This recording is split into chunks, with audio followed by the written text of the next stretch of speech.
وبركاته. بسم الله الرحمن الرحيم. الحمد لله رب العالمين، وصلى الله وسلم وبارك على سيدنا محمد سيد الأنبياء والمرسلين وعلى آله وأصحابه وأتباعه إلى يوم الدين. اللهم فقهنا في الدين وعلمنا التأويل وألهمنا رشدنا يا رب العالمين. Alhamdulillah. In our lessons on the Mukhtasar of Quduri, from the section on transactions, we are completing firstly the section on gifts, right? Hiba. And gifts are a transaction. Why? Because gifts entail a transfer of ownership from one party to another. Right? And we saw that overall, material transactions between two parties are considered to be of two types. There is what's called a aqdu muawadatin. There is a transaction of mutual exchange, right? Where there is something of material value being given from both sides, whether it be an item or a service. But then there are another type of transaction that is a giving transaction. It's called aqdu tabarru', right?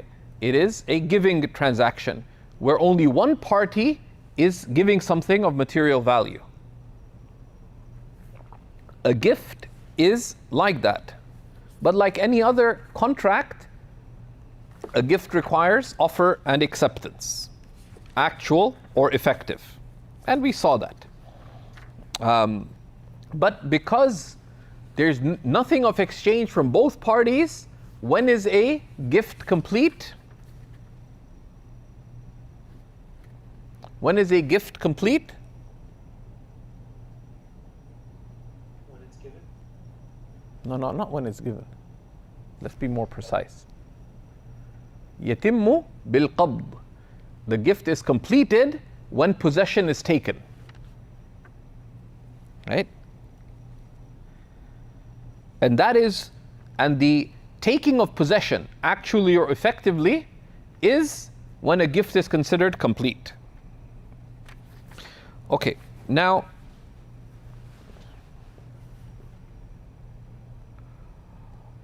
there are many scenarios where someone may give a gift but on a condition of an exchange. How? Let's say someone wanted my beat up copy of Al-Lubab fi Sharh al-Kitab. So what did we do? We agreed.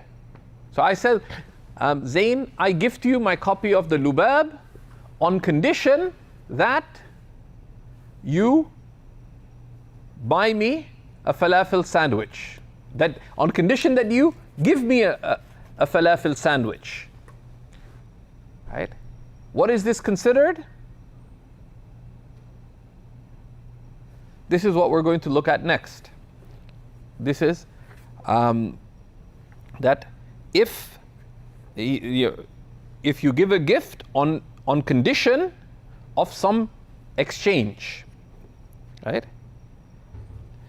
In one sense, it is a gift, so you need to, the possession is required, but once the possession is taken, it is considered to be like a sale. So he tells us, rahimahullah, وَإِذَا وَهَبَ بِشَرْطِ الْعِوَضِ اعتبر التقابض في العوضين.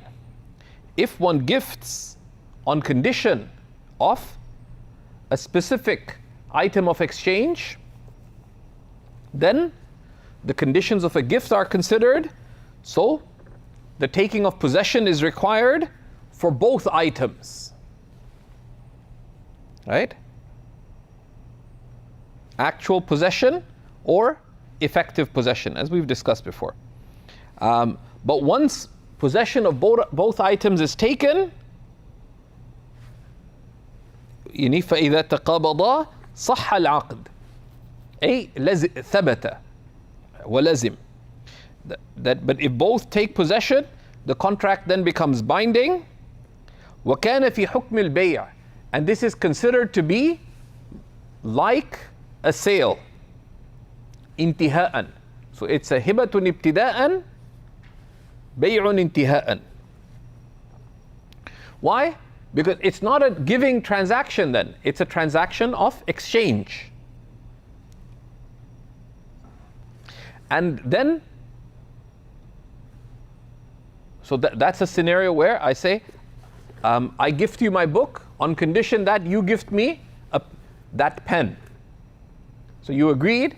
It's considered like two gifts initially, but once possession is taken, it's considered like a sale. I sold you this for that, right? Or it could be for an amount. I gift you this book if you gift me $10. Same thing.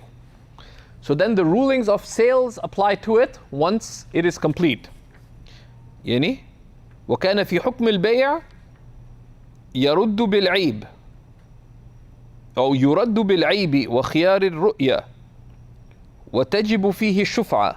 So it is refunded if there is a blemish, and the option of inspection خيار الرؤية applies.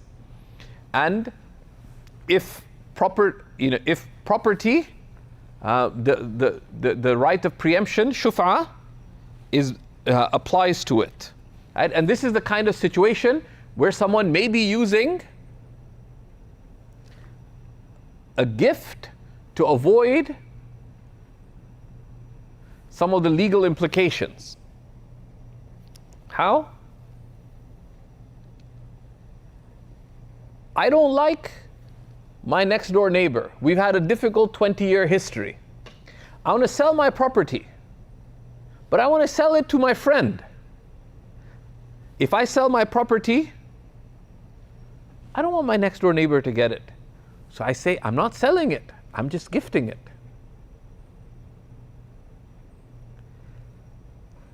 And then we say, but you gift me $150,000. Initially, this is like two gifts, but once the exchange is made, it's considered to be like a sale, and all the implications apply.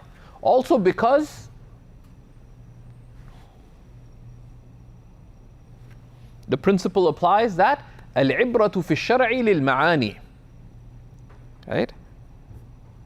العبرة في الشرع للمعاني. What counts in the Sharia is meanings, right? And in this matter, also the principle applies that المعروف عرفا كالمشروط شرطا. That which is customarily known is as if legally specified.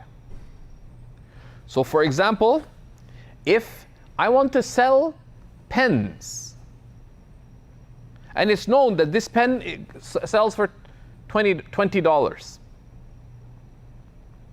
But I don't want all the responsibilities of a seller in terms of giving you the right of inspection and the right of refund for a defect. Because if I give you a gift, do you have a right of refund? An option of cancellation? No, because it's a gift. If I gift you this pen, can you say, I have khiyar al-aib? What are you going to do? I gifted it to you. Can you refund it? Can you demand cancellation of the gift? No. If you don't like it, you throw it away. Right? But so there's all kinds of ways. Right? I can say, look, I gift you the pen and it's understood. Either it can be explicit, but also al-ma'ruf urfan kal-mashrut shartan. That which is customarily known is as if legally stipulated. I say, this is a gift, and it's known that we gift $10 for it, $20 for it. What is this legally considered? Is it considered a gift? No, considered a sale. And it gets a little tricky, right?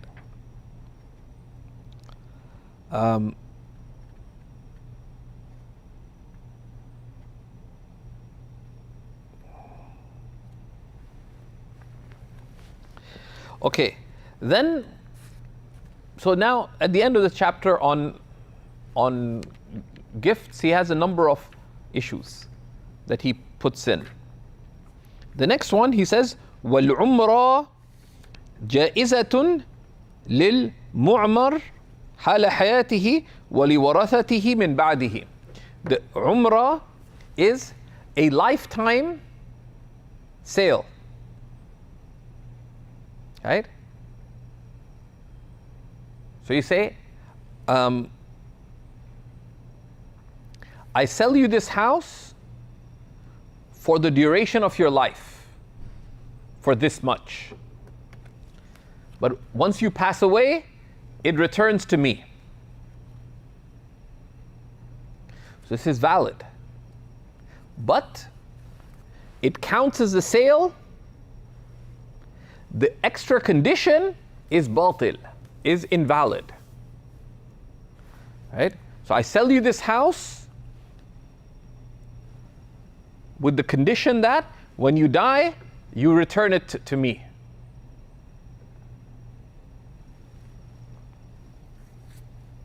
What happens when a sale takes place? What's the hukm of a bay'ah? It enters into the other person's Yeah, it's ownership, right? Yani, the hukm of the bay'ah is التملك والتمليك, right? Is that there's a transfer of ownership.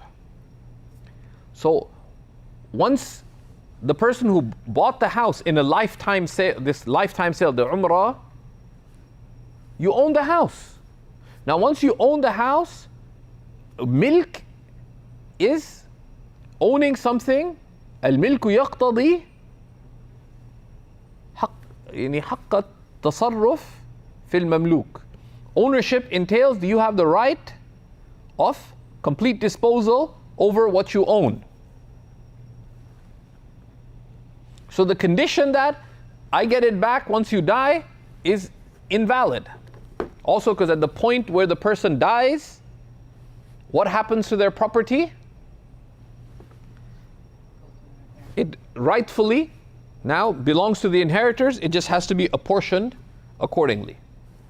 So, جائزة للمعمر, this sale is valid for the one the lifetime sale was made to, which is called the mu'mar, حال حياته, during their lifetime, ولورثته من بعده, and then it belongs to their inheritors after them.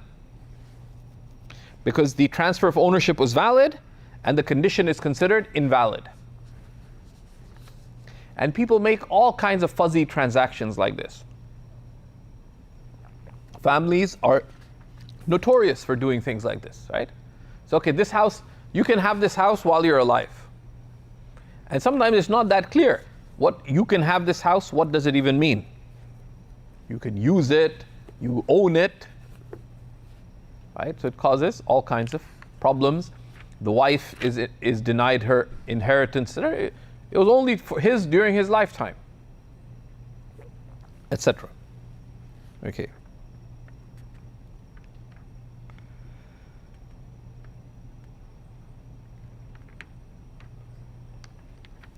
والرقبة باطلة عند أبي حنيفة وقال أبو يوسف جائزة. Right? So رقبة, right? Which is that someone says that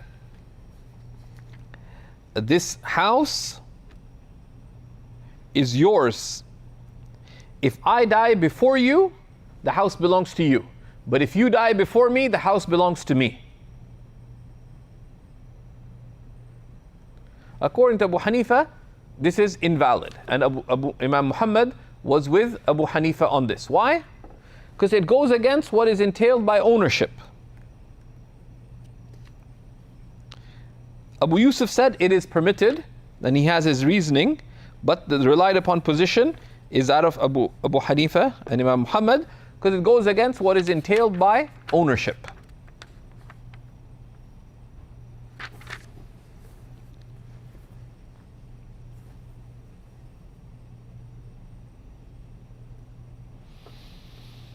Then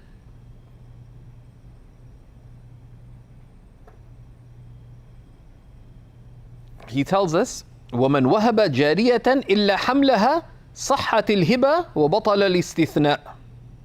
Right? If someone gifts a female slave, but not their child that the female slave is pregnant with, the gift is valid, the exception is not. And the same thing would apply to, if something else was gifted in this way. The governing principle is that ما جاز بيعه جاز استثناؤه. Anything that is permitted to sell on its own is permitted to make an exception from a contract. أي ما جاز بيعه بانفراده صح استثناؤه. Anything that you could sell on its own, you could make an exception of from a contract. Can you sell, for example, if you sell a cow that is pregnant? Okay, you can sell a cow that is pregnant, but can you sell the infant the cow is pregnant with before it's born? No. So therefore, you could not make an exception of the fetus from the sale of the cow. That's called gharar. And we looked at examples of that. And if you've been reviewing the fiqh of sales in the early sections, there's examples of that. Right? But if you had a cow and its 2-year-old child, could you sell the 2-year-old child? Yeah. So you could make it an exception from a contract. Right? Okay. Then he tells us about charity. Now look at this. The fuqaha don't talk about virtues and merits.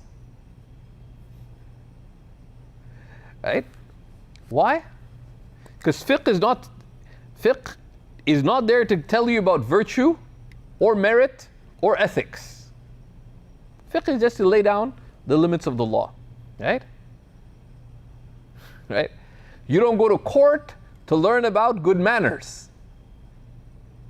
from the court cases. Right? So,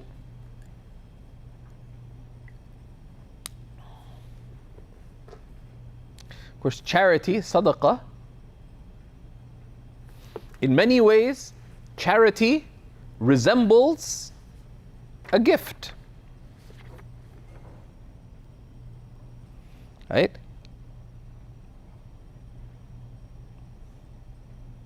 And in the Majalla, if you remember, in the beginning of this section, we mentioned, in the section on Hiba, we talked about item 834 of the Majalla, which discusses the issue of the Hiba, the gift, and the difference between a gift, right,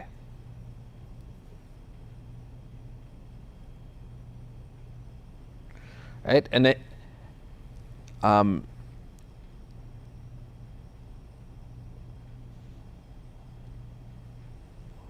right?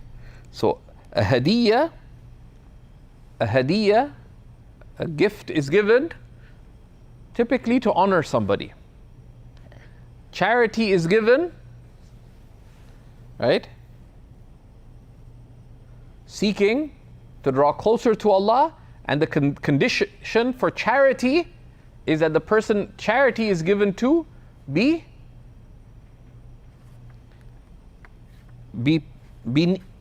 faqir, be needy, be legally poor.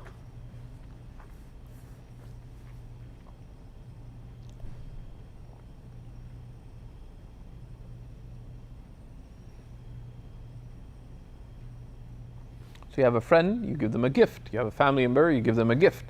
Charity is you know someone is poor and you're helping them out. Right?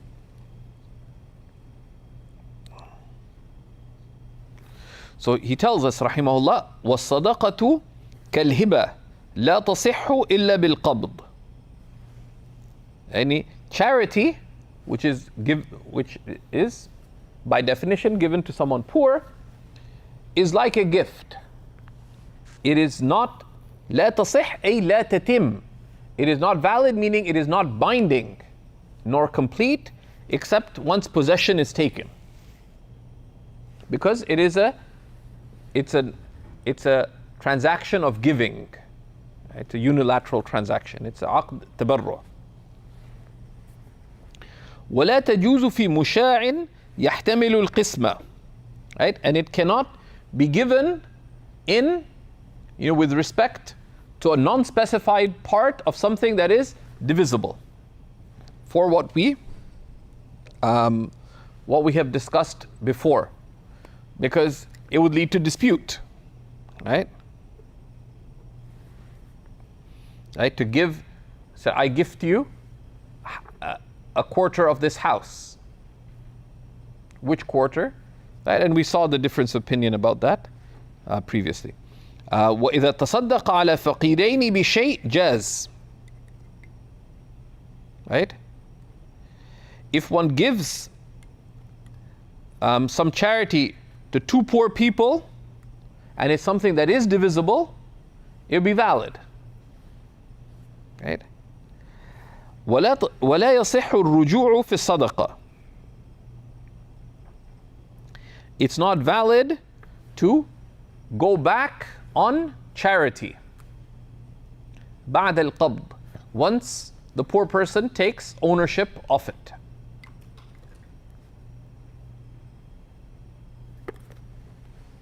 And this is istihsan. Right? This is legal preference. Why? Because in sadaqah there is a direct exchange for the giver. What is a direct exchange for the giver?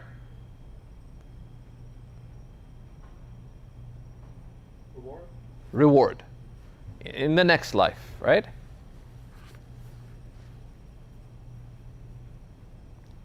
Right? And that's legal preference.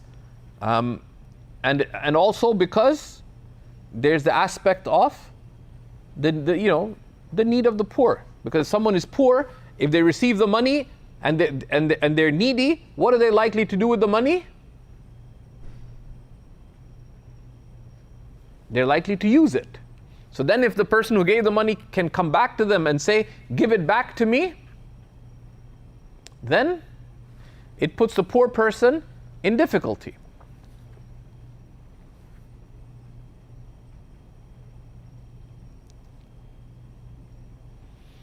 And then he mentions a few issues related to vows, right? And these belong more in vows, and we won't go into the details of the fiqh of vows. We'll just address the issues. He says, وَمَنْ نَذَرَ أَنْ يَتَصَدَّقَ بِمَالِهِ تَصَدَّقَ بِجِنْسِ مَا تَجِبُ فِيهِ الزَّكَاةِ. Right?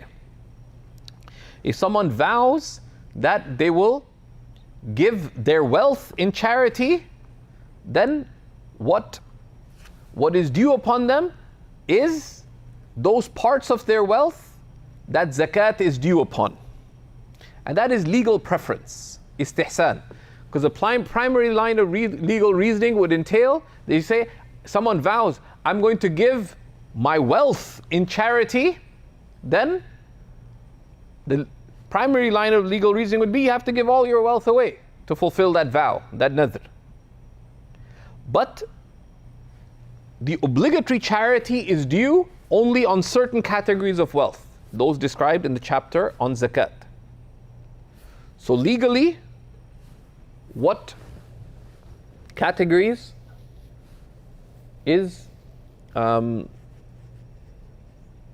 what categories are binding if someone vows to give their wealth would be their wealth that is subject to the obligatory charity, which is zakat, right?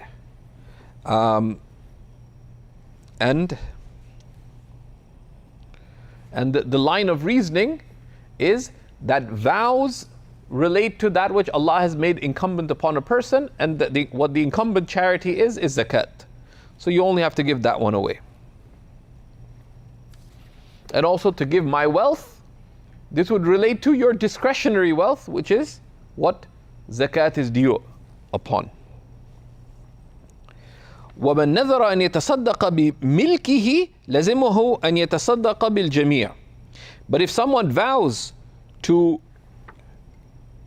give in charity all that they own, then to fulfill the vow, they would have to give their whole wealth in charity. Right? Because mal, my wealth, it could be considered your zakatable wealth. But all that I own, right? If you say bimilkihi, all my property, right? All that I possess, then it cannot be interpreted as only being the zakatable wealth. وَيُقَالُ لَهُ أَمْسِكْ مِنْهُ مَا تُنْفِقُهُ عَلَى نَفْسِكَ وَعِيَالِكَ إِلَى أَن تَكْتَسِبَ مَالًا. But if someone made a vow like this and they're going to fulfill the vow, right? They're told that hold on to the extent of your property by which you are able to provide in the immediate for yourself and your family until you can earn some wealth, earn some money. فَإِذَا اكْتَسَبْتَ مَالًا تَصَدَّقْ بِمِثْلِ مَا أَمْسَكْتَ. And then when you earn some more money, then give what remains due upon you. Right?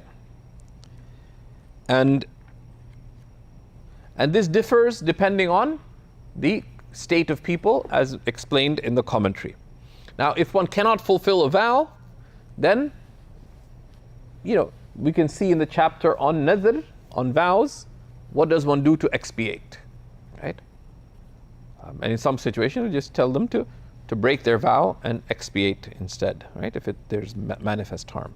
But this is not the section to look at. So this finishes the chapter on gifts, and we looked briefly on charity there as well. There are, of course, adab related to gifts and adab related to charity that one would do well to review. Right? Because because gifts fulfill an important social function. Right? A gift honors another person and it strengthens relationships. So gifts are a means of honoring another person, ikram, of expressing gratitude to another person,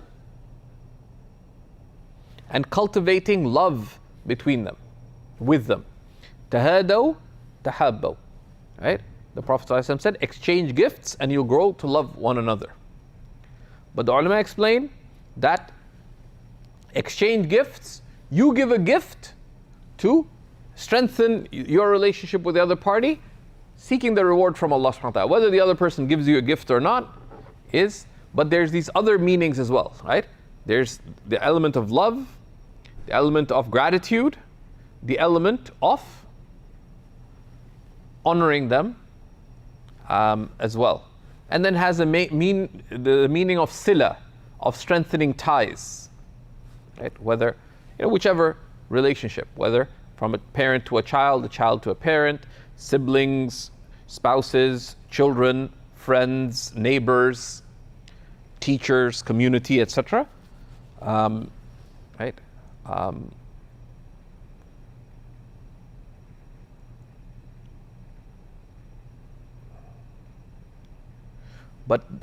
And each of these meanings should be kept in mind in there, right? To the extent possible. But it's it's a social act that has spiritual dimensions, right? What gives a gift? Lillahi ta'ala, to fulfill these aims. Because gifts can also have ulterior motives, which puts one in that questionable category. The next section is on al-waqf. And waqf, we'll look at this next class, and we'll try to do the whole section. But just in brief, to introduce the section, waqf, which is endowments, is a tremendous institution within Islam, right?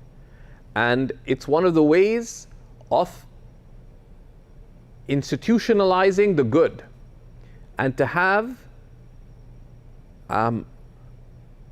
giving that is of lasting benefit, right? Because once something is made waqf, is endowed, it's endowed in perpetuity to what it is endowed for, right? So a land, for example, that's endowed, for a religious purpose, it remains endowed in perpetuity. It's not supposed to be used for anything else. And you see on many books, some of the righteous, what they would do, they would commission really good scribes to write out a large reference book, and they'd make that book waqf lillahi ta'ala. And one of the ulama recently shared an example. Many of them, many manuscripts, and they often are the better copies, because they'd be endowed that this is a copy now, that's endowed, it stays in such library. Then people would make copies from that copy, right? So it says, waqf lillahi ta'ala, la yajuzu bay'uhu wa la shira'uhu. It's endowed for the sake of Allah subhanahu wa ta'ala. It's not permitted to buy, it's not permitted to sell. And some of them actually had like curses. وَلَعْنَةُ اللَّهِ عَلَى مَنْ بَاعَ وَمَنْ اشْتَرَى. Right? And may Allah's curses be upon the one who buys this or sells this. Because it was put there in perpetuity. وَقْف عَلَى طَلَبَةِ الْعِلْمِ or عَلى أَهْلِ الْعِلْمِ. Right? Endowed. And this is one of the ways that both religious institutions and social institutions were established in throughout Islamic history, and it's an institution that's been challenged. And it's one of the things that during the colonial period was, there's systematic means taken to co-opt, subvert, destroy, dilute, destabilize awqaf across the Muslim world, right? During the colonial period, and then in the post-colonial period, where you had, westernized elites took over from the imperial powers, but they did the same. They had the same parasitic relationship with Muslim lands as the colonialists did, or the foreign imperial powers. So the present weakness of endowments in many places should not be taken as a sign of the institutional, the lack of institutional function of the awqaf. And as there's a beautiful discussion in Bada'i al-Sana'i', which we'll look at a little bit next class. The Prophet ﷺ endowed, each of the khulafa endowed. This was from the practices of the companions of the Prophet ﷺ as a means of establishing lasting good. Whether to make your own private endowment or contributing your property to a wider endowment. This is one of the things a lot of the righteous would do during their lifetimes, or they would include in their wills as part of their discretionary wealth. So we'll look at some of the fiqh of this. The books of fiqh touch upon a few of the guiding rules related to waqf. Great works have been written, great dedicated works have been written about waqf in the early centuries and in the later centuries. But we'll take some of the guiding principles next class, بإذن الله تعالى. وصلى الله على سيدنا ونبينا محمد وعلى آله وصحبه وسلم والحمد لله رب العالمين. Any questions?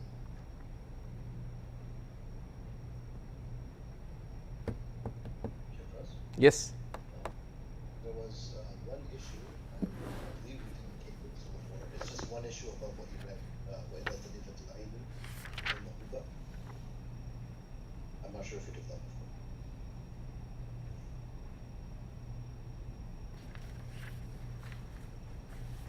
It's near the top of page 97, the second issue on that page.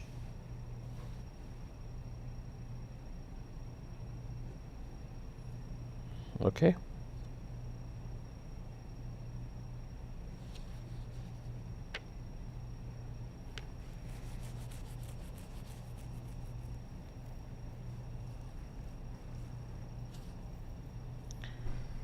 Okay. Would you be able to insert it? Okay.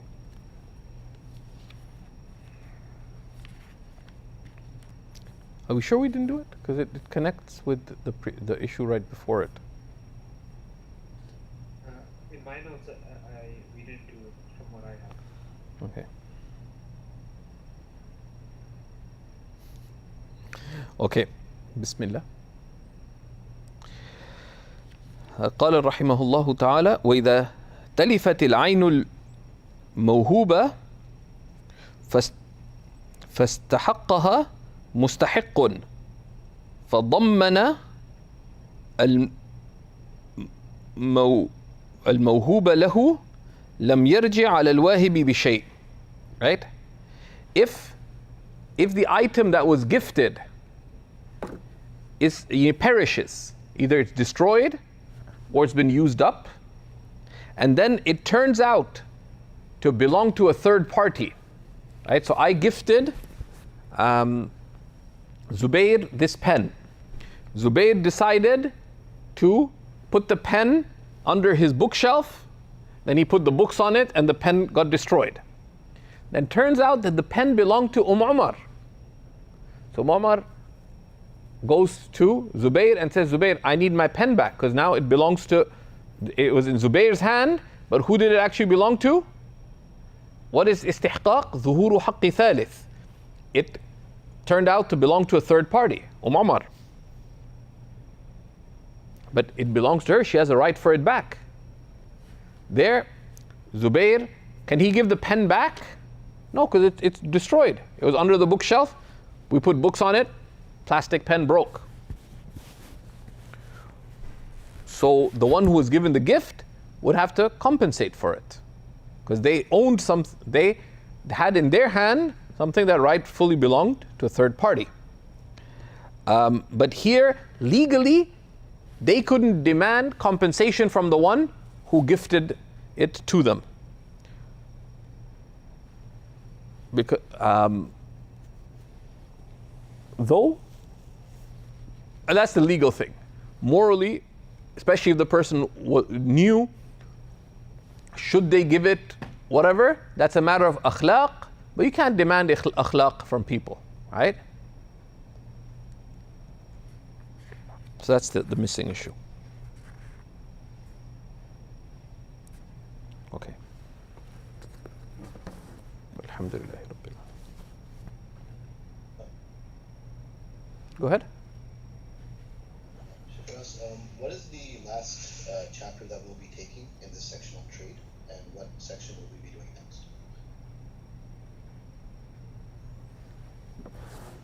It's a good question. I would suggest we just continue till we finish. So where are we? Waqf.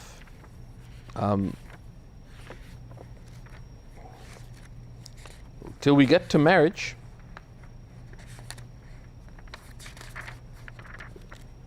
Where's marriage? Marriage is not that far away. Right? Right? Because we covered marriage, correct? So we'll complete mu'amalat when we get to nikah. There's a couple of very, some chapters that are coming up are, like the chapters related to slavery, a whole bunch of chapters that have, some have, that have important principles, but they're easy reads. The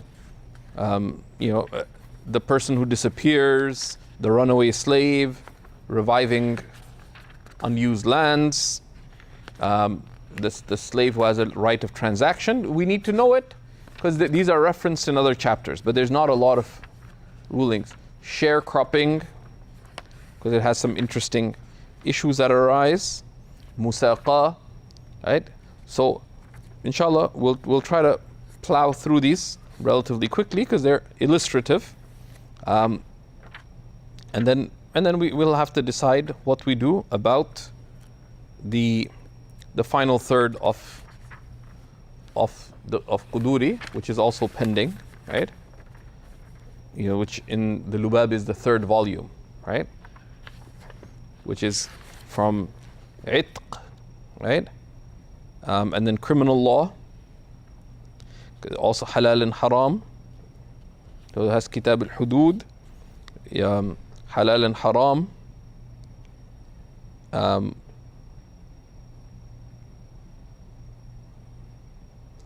And then inheritance law, right? And there's a number, and so we have to plan that out, inshallah, folks. You guys could suggest something, inshallah.